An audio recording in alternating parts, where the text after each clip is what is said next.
माता पार्वती ने नारद जी को गुरु माना है, और जिसको जीवन में एक बार मान लिया जाता है, चाहे वो गलती भी करे उसके प्रति निष्ठा कम नहीं होना चाहिए। या तो भरोसा कभी मत करो, लेकिन एक बार किया है तो जीवन भर करना चाहिए। प्यार से बोलो। अब उसके बाद जैसे मैया ने पूछ ही लिया तो भोले बाबा विस्तार से सुना रहे हैं। एक बार हुआ क्या, हिमगिरी गुहा एक अति पावनी, एक अति पावन गुफा है। नारद जी घूमते घूमते वहां पर समीप में पहुंच गए। वहां उन्होंने देखा एक बड़ा सुंदर आश्रम दिखाई दे रहा है। वहां का वातावरण अत्यंत स्वच्छ निर्मल है। कभी आप सुंदरता को देखते हैं ना, सौंदर्य, प्राकृतिक सौंदर्य को देखते हैं तो मन वहां पर लग जाता है। कभी आप ऐसे जगह में जाओ जहां पहाड़ हो, हिमालय हो, पेड़ पौधे हो, वृक्ष हो, शांति हो, तो वहां पर मन करता है कि बैठ करके थोड़ा अकेले टाइम बिताऊं, मन लग जाता है। नारद जी का मन जैसे वहां पहुंचते ही लग गया। नारद जी ने सोचा कि यहाँ तो समाधि करने लायक जगह है। नारद जी बैठ गए, नेत्र बंद किया, समाधि में डूब गए। अब जैसे स्वर्ग के राजा को पता चला कि नारद जी समाधि में बैठ गए, इंद्रदेव को टेंशन होना प्रारंभ हुआ, कहीं ये समाधि करके हमारी कुर्सी ना सीने। देखो, जो व्यक्ति कुर्सी पर बैठा होता है उसको 24 घंटे अपने पद का, अपनी कुर्सी का टेंशन रहता है। अब यहाँ पर तो सब कोई जमीन पर बैठे हुए हैं, अगर कोई कुर्सी में बैठा होगा तो वो क्या सोचेगा, अगर मैं 2 मिनट को बाहर जाऊं तो वापस आऊं, ये कुर्सी मिलेगा कि नहीं मिलेगा पता नहीं। उसके मन में ये चिंता बना रहेगा। इधर जो कुर्सी वाले हैं, अगर ये बाहर चले जाएंगे ना तो कोई भी वहां पर बैठ सकता है, और जो जमीन पर बैठे इनको किसी बात की चिंता नहीं है, क्योंकि उनको पता है जमीन कहाँ जाएगा, हम तो आके जमीन में बैठेंगे। अब यहाँ इंद्रदेव ऊंचे आसन में, स्वर्ग के राज सिंहासन में विराजमान। इंद्रदेव के साथ में हमेशा एक प्रॉब्लम है, वो विचार करते, कभी कोई तपस्या करता है, भजन करता है, यज्ञ करता है, तो उनको सबसे पहले टेंशन होता है कहीं ये वरदान में हमारी कुर्सी ना मांग ले। तो इंद्रदेव ने नारद जी के तपस्या को भंग करने के लिए कामदेव को भेज दिया। अब नारद जी महाराज बड़े आराम से बैठ करके समाधि में डूबे हुए हैं। इसी समय कामदेव आया, विविध प्रकार से अपने प्रभाव को दिखाया, लेकिन नारद जी का समाधि ध्यान नहीं टूटा। और अंतिम में जाकर के पहले अपने बाण चलाया, विविध प्रकार से प्रयत्न किया, पूरे सभी को अपने काम के वशीभूत किया, लेकिन नारद जी पर अभी तक कोई असर नहीं। नारद जी भजन करते हैं। अगर जीवन में भजन होगा तो सांसारिक गतिविधि से आपको प्रभाव पड़ने वाला नहीं है, इसलिए अपने भजन के बल को बढ़ाइए। अगर जीवन में भजन है तो आप कुछ भी कर सकते हैं। भजन से अंतःकरण शुद्ध हो जाता है। भजन से आप अपने बल को बढ़ा सकते हैं। इसलिए धीरे धीरे, कुछ लोग कहते भजन भी सीधा बहुत ज्यादा करना है, नहीं, धीरे धीरे करिए। आज नारद जी महाराज तपस्या कर रहे हैं, ध्यान में बैठे हैं। अगर इनके जीवन में भजन का बल नहीं होता, कब का काम का प्रभाव पड़ गया होता। काम के वशीभूत नारद जी हो जाते, लेकिन काम ने खूब यत्न किया, फिर भी नारद जी को नहीं हरा पाया। अब उसके बाद जब अंतिम में जाकर के काम ने नारद जी को प्रणाम किया, आप धन्य हैं। जैसे प्रणाम किया, नारद जी का नेत्र खुल गया। कहते हैं कभी कभी दुष्ट का प्रणाम भी हमारे जीवन में बुरा प्रभाव पड़ जाता है। दुष्ट व्यक्ति का तो प्रणाम भी स्वीकार नहीं करना चाहिए। प्यार से बोलो, जय श्री राम। थोड़ा जोर से बोलो ना।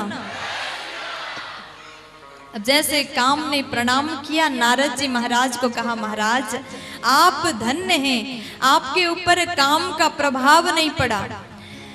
काम का प्रभाव तो कल आपने सुना था भोले बाबा के ऊपर भी नहीं पड़ा, लेकिन काम के बसीभूत तो भगवान शंकर नहीं हुए।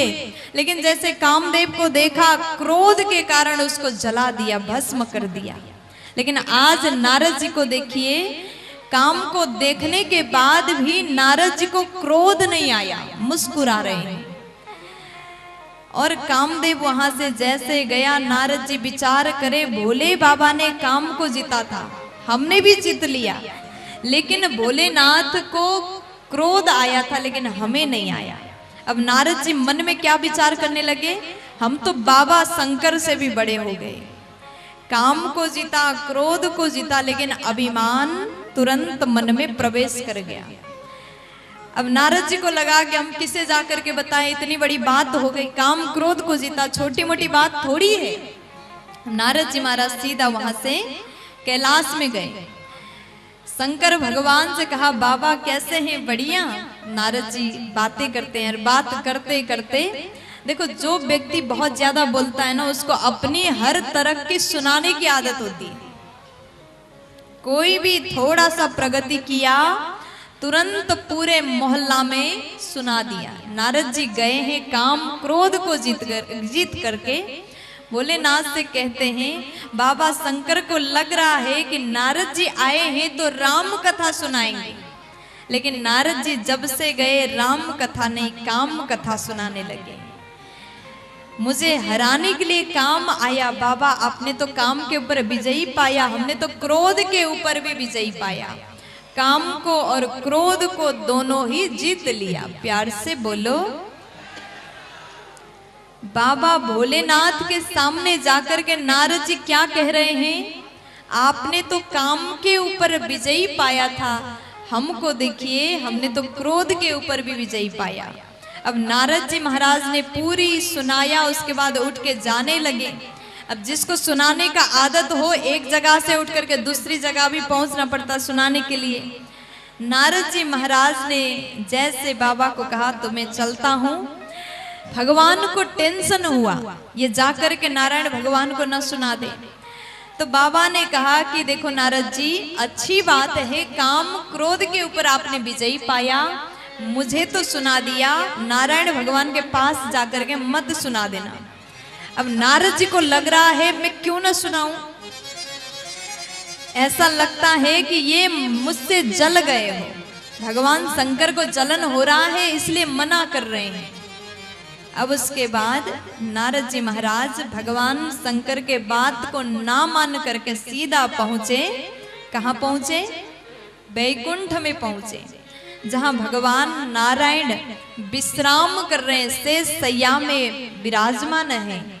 जैसे पहुंचे, बाहर तक लेने के लिए भगवान नारद जी को लेने के लिए बाहर आ गए। नारद जी को क्या लग रहा है, मैंने इतना बड़ा काम किया इसलिए भगवान इतना सम्मान दे रहे हैं।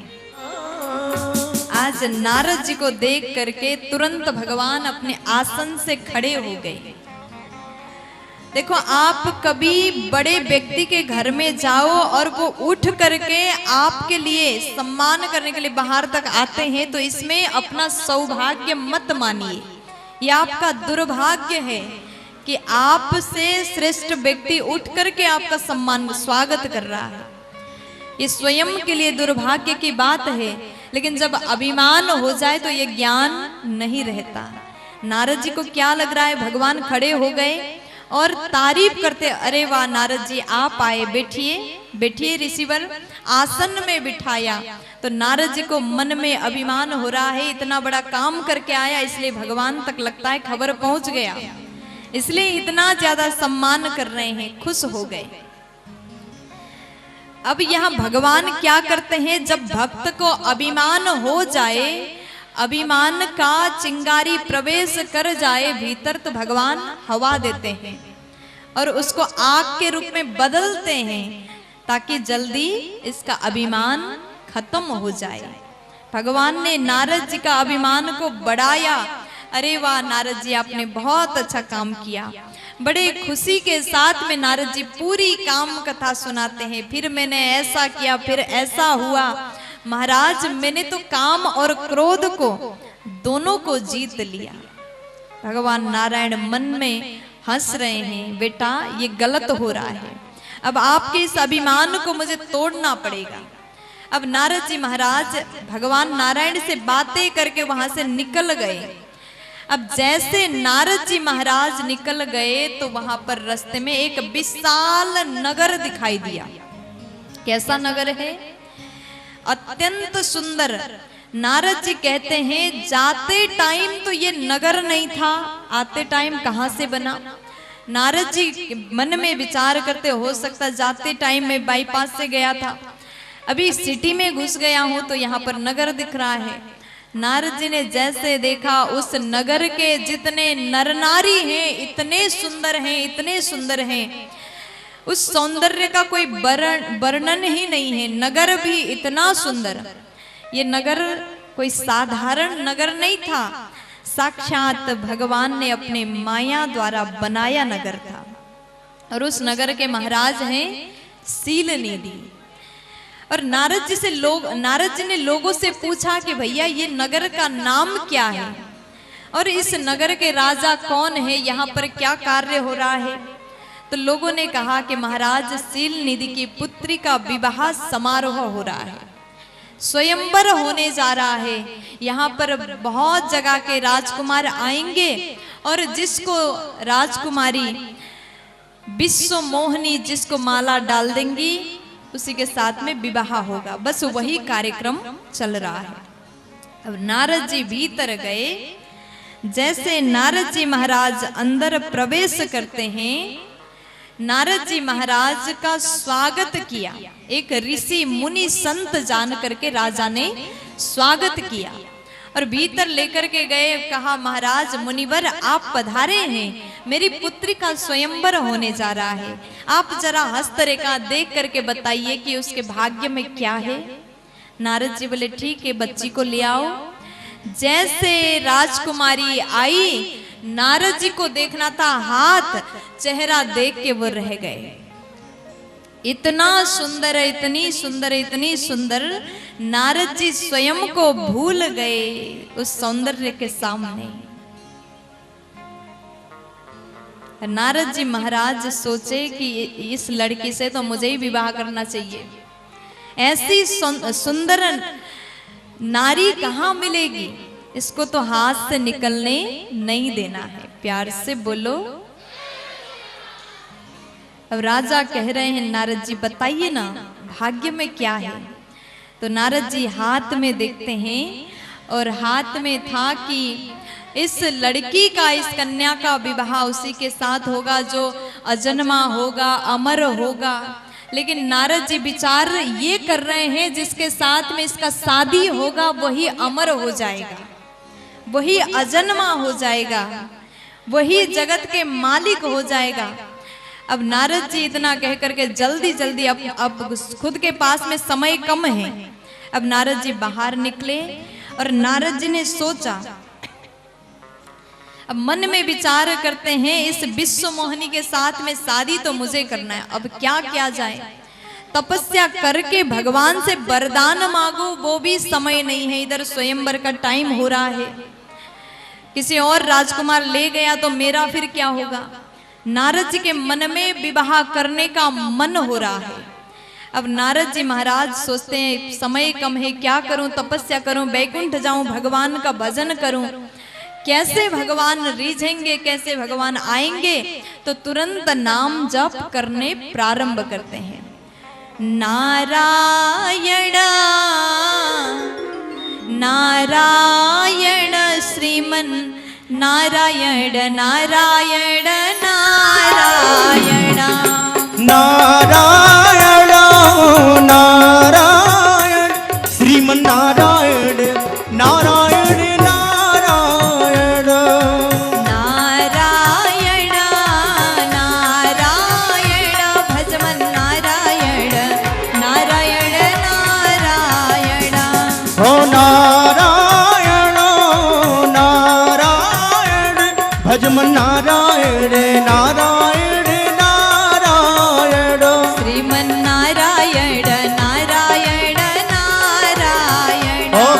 नारायण नारायण नारायण श्रीमन्नारायण नारायण नारायण श्रीमन्नारायण नारायण नारायण श्रीमन्नारायण नारायण नारायण श्रीमन्नारायण नारायण नारायण।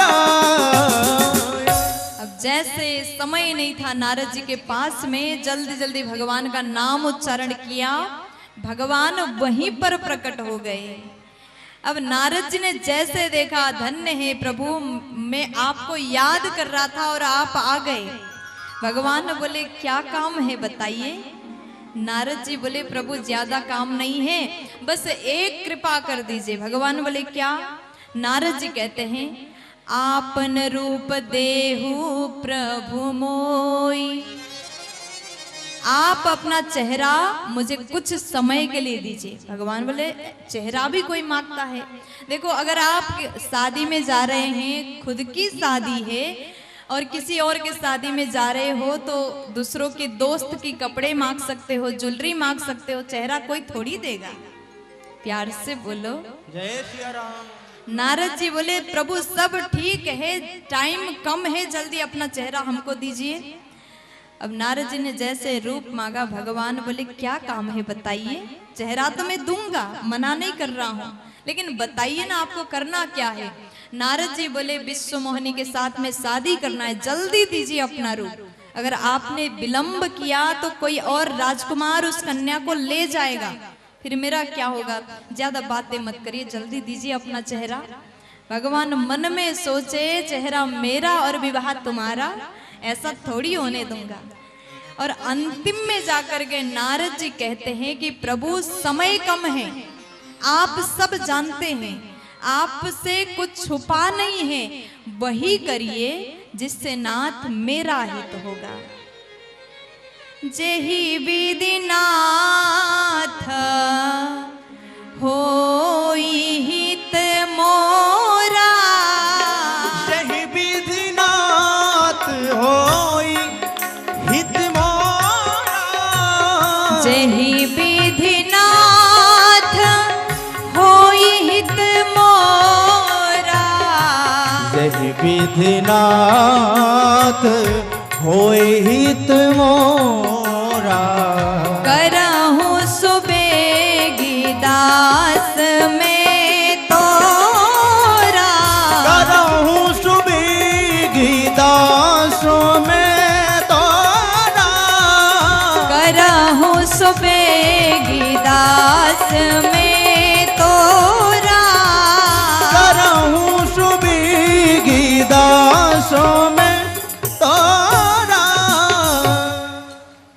जीवन में किया हुआ भजन कभी भी व्यर्थ जाने वाला नहीं है।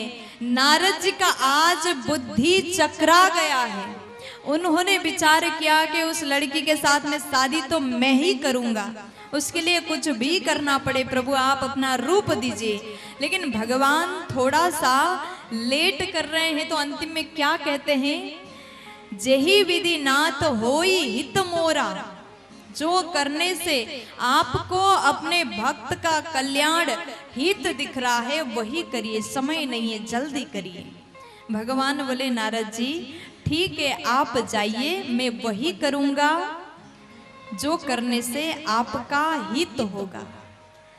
हम भगवान से वही मांगते हैं जो हम चाहते हैं, लेकिन भगवान से कभी मांगो तो बस इतना कहना आप जानकार हैं, आप सर्वज्ञ हैं, आप वही करिए जिससे हमारा कल्याण होगा। तो भगवान आपको वो देंगे जो आपने सोचा भी नहीं होगा। भगवान बोले बेटा तुम्हारा हित चाहना मेरा कर्तव्य है, तुमने ये शब्द कह करके मुझे बहुत आसान कर दिया, अब मैं वही करूंगा जिससे आपका हित होगा। अब नारद जी सोच रहे हैं कि हमको इनका रूप मिल गया। अब नारद जी विचार करते हैं हम इतने सुंदर हो गए। कन्या का नाम है विश्व मोहिनी, जिस कन्या ने पूरे विश्व को मोहित किया, और पूरे दुनिया में विश्व मोहन केवल भगवान है। भगवान का रूप हमको मिल गया उदार में। अब हम इस रूप के साथ में जाएंगे तो निश्चित ही कन्या मेरे गले पर माला डालेंगे। भगवान ने मरकट बना करके भेजा, लेकिन ये जो रूप है किसी को नहीं दिख रहा है। नारद जी गए, सब नारद जी को संत मान करके प्रणाम कर रहे हैं, लेकिन नारद जी को क्या लगता है, सब मुझे नारायण देख करके प्रणाम कर रहे हैं। अब जैसे कुर्सी रखा हुआ था, एक लाइन राजकुमार बैठे, फिर दूसरे नंबर में लाइन में बैठे, प्रत्येक कुर्सी में नंबर लिखा था, 1 2 3 4। पूरे जगह से राजकुमार, सुंदर सुंदर राजकुमार पधारे हैं। नारद जी ने सोचा कि हम सबसे सुंदर हैं, इसलिए 1 नंबर के कुर्सी में जाकर के बैठ गए। नारद जी जैसे जाकर के बैठे, पीछे, ठीक पीछे वाले लाइन में भगवान भोले बाबा के 2 गण जाकर के बैठे, रूप बदल करके पीछे बैठे हैं और पीछे बैठ के बातें करते हैं। देखो आज तो राजकुमारी वही राजकुमार को माला पहनाएंगी। नारद जी सुनते हैं थोड़ा सा कान लगा करके, ऐसा लगता है पीछे हमारी बातें चल रही है। फिर एक गण बोला, ये राजकुमार तो इतना सुंदर है, ऐसा तो पूरे समाज में कोई नहीं। फिर दूसरा गण बोला, कौन सा वाला राजकुमार? पहला गण बोला कि वो जो 1 नंबर वाले कुर्सी में बैठा है ना, राजकुमारी आएंगी, सीधा उनके गले में माला डालेंगी और वो राजकुमारी हो जाएगी, विवाह तो इन्हीं का होगा। अब नारद जी खुद के बारे में सुन करके मन ही मन खुश हो रहे हैं। इतने में भीतर से जयमाला हाथ में लेकर के जैसे राजकुमारी विश्वमोहिनी बाहर आई, जैसे राजकुमारी आई, नारद जी को सब कोई नारद जी दिखाई दे रहे हैं, लेकिन उस कन्या को नारद जी नहीं दिख रहे हैं, भयंकर बंदर के रूप में दिखाई दे रहे हैं। जैसे बंदर दिखे, बंदर भी साधारण वाला नहीं, काटने वाला, मारने वाला बंदर दिख रहा है। अब विश्वमोहिनी ने उस लाइन को ही छोड़ दिया, दूसरे लाइन में चली गई। और फिर क्या हुआ, दूसरे लाइन में साक्षात भगवान नारायण राजकुमार बन करके उपस्थित हैं। जैसे भगवान आए, भगवान की माया ने भगवान के गले में माला डाल दिया। बोलिए नारायण भगवान की जय हो। इधर नारद जी सोच रहे हैं कब आएगी, कब माला डालेगी। नीचे देख करके मुस्कुरा रहे, इतने में जय जयकार मनाने लगे, तालियां बजाने लगे। अब जैसे पीछे मुड़ करके नारद जी ने देखा, कन्या ने किसी और के गले में माला डाल दी। अब तो बड़ा क्रोध आया, ऐसा मेरे में क्या है जिसके कारण कन्या ने मुझे नहीं देखा? हो सकता है मुझे देखा नहीं इसलिए पीछे वाले को माला डाल दिया। भगवान तो विश्वमोहिनी को लेकर के चले गए। अब इधर नारद जी विचार में पड़ गए, ऐसा मुझ में क्या है, लगता है कन्या ने मुझे एक बार भी नहीं देखा। इतने में पीछे से भगवान के गण बोले, जाकर के पहले अपना चेहरा देख लो। जैसे पानी में जाकर के, वहां शीशा नहीं मिला तो पानी में, तालाब में जाकर के नारद जी ने अपना चेहरा देखा। मरकट बदन भयंकर देही, भयंकर बंदर के रूप में स्वयं को देख लिया। अब तो इतना क्रोध आया, इतना क्रोध आया, नारद जी क्रोध में लाल होकर के वहां से गए। या तो आज उस नारायण को श्राप दूंगा या तो खुद मर जाऊंगा। बड़े क्रोध में लाल होकर के नारद जी निकले हैं। इतने में भगवान शंकर के गण मिले, हंस रहे थे, मजाक उड़ा रहे थे। सबसे पहले नारद जी महाराज ने दोनों गण को श्राप दिया, जाकर के असुर हो जाओ। मेरा उपहास किया, तुम असुर हो जाओगे, श्राप दिया। अब तो नारद जी क्रोध में भर गए हैं, भगवान नारायण को श्राप देने के लिए निकल गए। नारद जी ने सोचा इनका क्रोध लेवल बढ़ रहा है, अभी बैकुंठ आते आते क्रोध शांत हो सकता है। तो भगवान वहीं पर प्रकट हो गए। जैसे नारद जी ने देखा, नीचे देख करके जल्दी जल्दी चल रहे थे भगवान नारायण। नारद जी से कहते कहाँ जा रहे हैं? तो नारद जी ने जैसे नजर को ऊपर देखा, संग रमा सोई राजकुमारी, संग रमा सोई राजकुमारी, संग रमा सोई राजकुमारी, संग रमा सोई राजकुमारी। बाबा गोस्वामी कह रहे हैं, बीच ही पंथ मिले दनुजारी, संग रमा सोई राजकुमारी।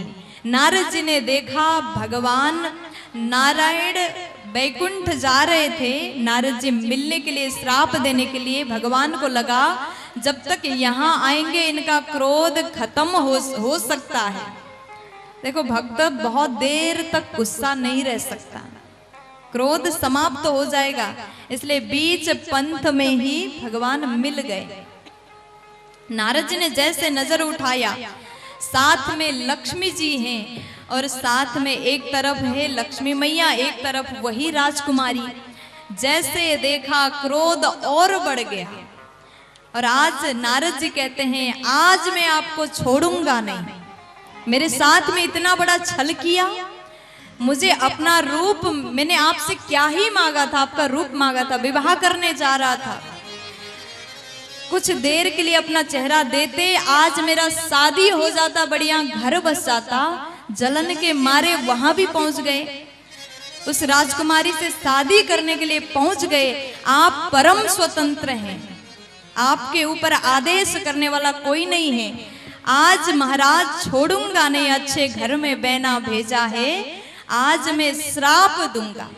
भगवान चुपचाप सुन रहे हैं।